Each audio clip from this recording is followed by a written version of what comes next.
Bon mercredi, bon Disney News. Cette semaine, c'est vraiment une petite semaine au niveau des nouvelles Disney. Ils ont vraiment pas annoncé grand-chose et rien de majeur. Donc, ça va vraiment être une vidéo quand même assez court avec juste des petites nouvelles par-ci, par-là.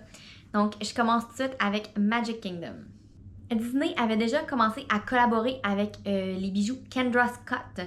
Il y avait une boutique entre autres à Disney Spring et il y avait depuis 2022 et ils ont commencé à faire des collaborations ensemble. Maintenant, ils ont décidé d'amener la collection de bijoux directement à Magic Kingdom. Donc, on se rend compte que Disney commence à grossir sa collaboration avec les bijoux Kendra Scott. C'est des bijoux qui sont quand même très populaires. Donc, maintenant, vous allez pouvoir les trouver à Magic Kingdom et à Disney Spring. Ensuite, à Epcot, depuis cette semaine, on peut rencontrer Star-Lord. Je vous en avais parlé la semaine passée, en fait, mais on ne savait pas exactement c'est quoi ça allait être pour Star-Lord. Finalement, c'est vraiment une rencontre. Il est situé tout près du manège. On peut voir le manège, dans le fond, à l'arrière de lui. Donc, si vous voulez le rencontrer, ça va être tout près de son manège. Les heures vont être indiquées sur l'application My Disney Experience pour être sûr de ne pas le manquer. Puis, d'après moi, les prochaines semaines, il va quand même être assez populaire, mais d'après moi, ça va se stabiliser. Puis, il va être quand même facile à rencontrer.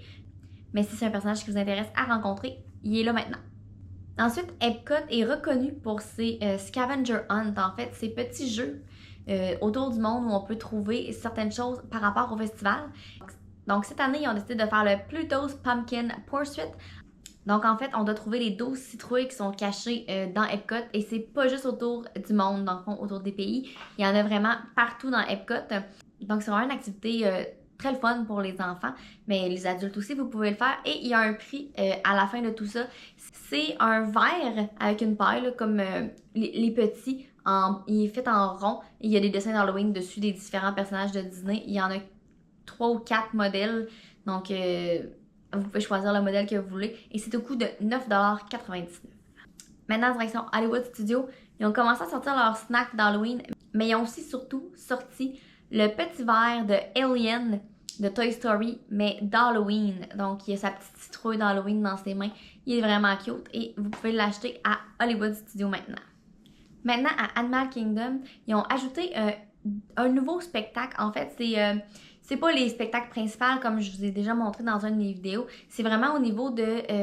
il y a plein de petits spectacles un peu partout dans les différents lands pour faire comme de l'animation de rue, si on peut dire.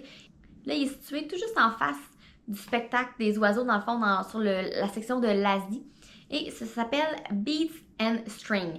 Donc, si c'est quelque chose qui vous intéresse, vous pouvez voir l'horaire sur l'application My Disney Experience pour savoir exactement les heures à laquelle ils sont là. Maintenant, on se dirige dans Pandora. Il y a des drums à une place. Avant, il y avait même un petit spectacle avec des drummers et tout ça. Puis, depuis la fermeture pour le COVID, les drums sont un peu laissés à eux-mêmes. Donc là, les drums ont tous été nettoyés, rénovés, changés pour ceux qui étaient brisés.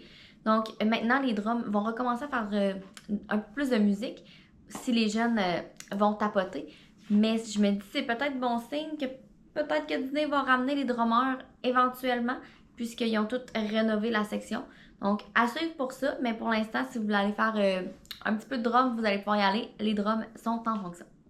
La prochaine nouvelle, en fait, c'est plus une rumeur, je vous dirais, mais je tenais à vous en parler quand même parce que ça peut être important pour certaines personnes qui ont des voyages d'ici Noël. En fait, c'est que on sait que Dinoland va fermer, en fait. Au D23, il avait annoncé que ça allait fermer par phase. Ils n'ont pas donné de date encore de fermeture et de quelle phase, qu'est-ce qui allait être dans quelle phase. Selon la rumeur, la phase numéro 1 serait Dinorama. En fait, cette section-là, c'est où on peut retrouver Triceratops Spin, puis aussi les jeux un peu d'adresse de style carnaval, et aussi quelques personnages qui sont dans cette section-là. Cette section-là, en fait, fermerait selon les rumeurs d'ici Noël. Donc, il n'y a toujours pas de date. Moi, je pense que ça va être un peu plus proche de Noël que, mettons, la semaine prochaine. Donc, vous avez encore le temps d'y aller. Mais pour ceux qui ont des voyages, mettons, d'ici Noël et qui veulent aller dire, mettons, un au revoir à cette section-là, je pense que ça vaut la peine de prendre un petit 2-3 minutes pour aller voir, prendre des photos, des vidéos, si vous voulez immortaliser un peu le moment avant que tout change. Mais je vais vous tenir au courant quand que la date officielle va être annoncée. Mais je vous dirais que d'où vient la rumeur en général, c'est sont quand même assez on top de leur game, mettons. C'est assez souvent vrai. Donc, à suivre pour la date officielle, mais ceux qui veulent aller faire un dernier petit au revoir à la section de Dinorama, je vous conseille d'y aller le plus rapidement possible. Maintenant, à Disney Spring, ceux qui sont fans de Harry Styles savent qu'il y a une compagnie de vêtements. Donc, il a décidé de s'associer avec Disney, mais plus précisément le film Fantasia. Donc, ceux qui sont fans de ce film-là, vous pouvez voir, il y a un pop-up shop qui est ouvert à Disney Springs dans l'ancien NBA Store. Et ils sont là jusqu'à la fin du mois d'octobre. Donc, des pièces uniques qu'on peut retrouver seulement à quelques endroits. Si je ne me trompe pas, c'est New York, Disney Springs, Shanghai et Londres. Donc, c'est les seules places où on peut retrouver cette marchandise-là. Donc, à Disney Springs jusqu'à la fin du mois d'octobre. Maintenant, direction hôtel. À côté du Wilderness Lodge et du camping, il y avait un hôtel qui avait commencé à être construit et les projets avaient été abandonnés un peu et tout était laissé là et il n'y avait plus rien qui se passait. Je vous avais dit, là, quand même un certain temps que Disney avait demandé des permis pour continuer à travailler sur ce site-là.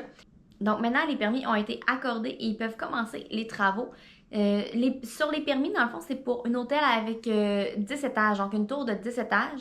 Donc, mais on sait toujours pas si ça va être le même hôtel qui était supposé être là, donc le Reflection Lodge, ou si ça va carrément être un autre hôtel qu'ils vont faire. Mais la construction va pouvoir commencer dans les prochains jours. Ça va être assez rapide. Donc, il va y avoir un nouvel hôtel à Disney World éventuellement. Et la dernière nouvelle, en fait, c'est concernant Disney World au complet, c'est au niveau des Lightning Lane. Pour les Single Pass, eh bien, les prix vont augmenter à partir du 21 octobre. Donc pour Tron, Guardians of the Galaxy, Seven Dwarfs Mine Train et A Flight of Passage à Animal Kingdom, les prix vont augmenter de 1 à 2 $. Pour Seven Dwarfs Mine Train, ça va être rendu 14 $. Tron, il va être rendu à 22 $. Guardians of the Galaxy à 19 $ et Flight of Passage à 18 $. Tout ça à partir du 21 octobre. Donc c'est tout pour vos nouvelles cette semaine. Je vous dis, on se voit samedi pour votre vidéo à Disney. Sinon, mercredi prochain pour vos prochaines Disney News. Bye!